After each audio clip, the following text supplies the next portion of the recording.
Kibera is so large. I mean, it just went on forever and ever, it seemed, as we kept winding around the roads. And I know we didn't even see all of it. And to hear that there were over 1 million people in those conditions, 1 million people in one area in these conditions, and honestly, it didn't seem like anyone was watching. It didn't seem like anyone even noticed them.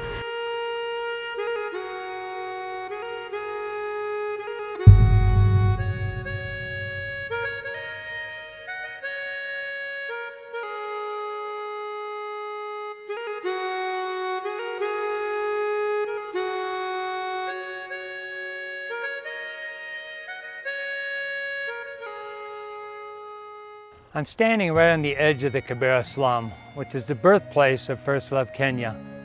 We began our ministries by providing a feeding program for the children at Raila Educational Center, which is situated right in the heart of the slum.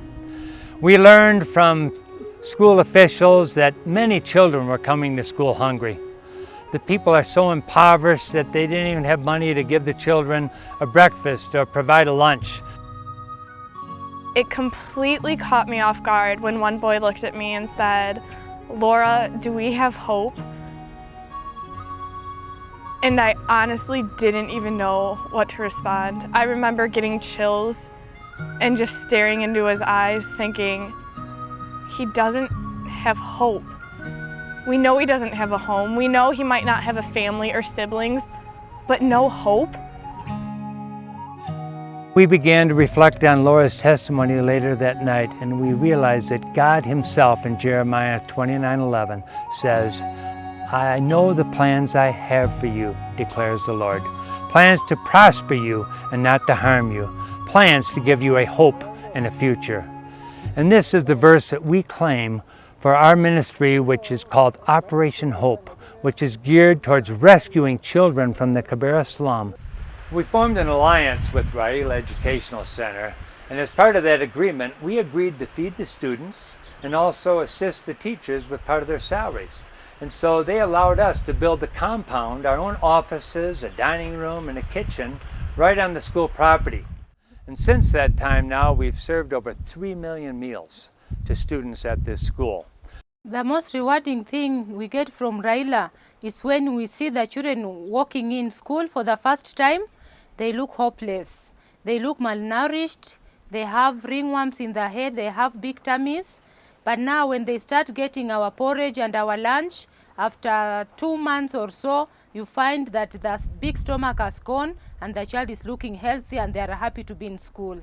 There is another school called Glory School, where we've also been asked to help with the same feeding program, to encourage these children to come to school, to encourage them to stay in school for the whole day. We've been doing that in this school, where we're serving them with the meals for the whole day. And we have seen the results in the kids' lives in terms of physically, of course, they're feeling better, they're stronger, they're able to think, they're able to study. We've used the same facility in Kibera now to reach out to about 60 women.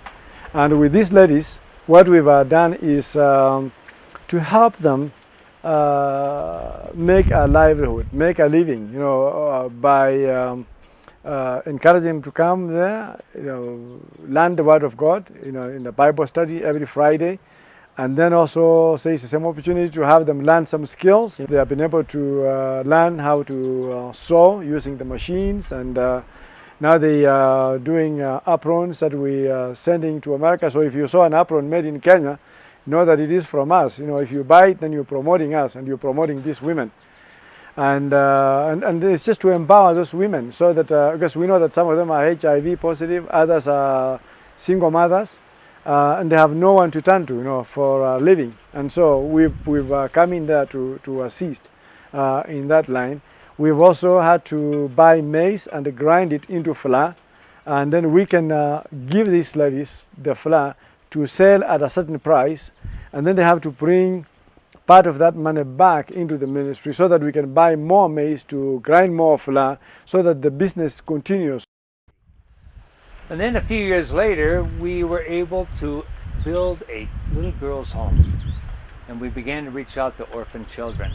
But there were so many that needed our help that we prayed that God would bring us some land in which we could expand this ministry to orphans. And then a few years later, we had a donor come to us and say that he would assist us in purchasing land, 5 acres, 2 miles away from Kibera, and that's where we're at right now.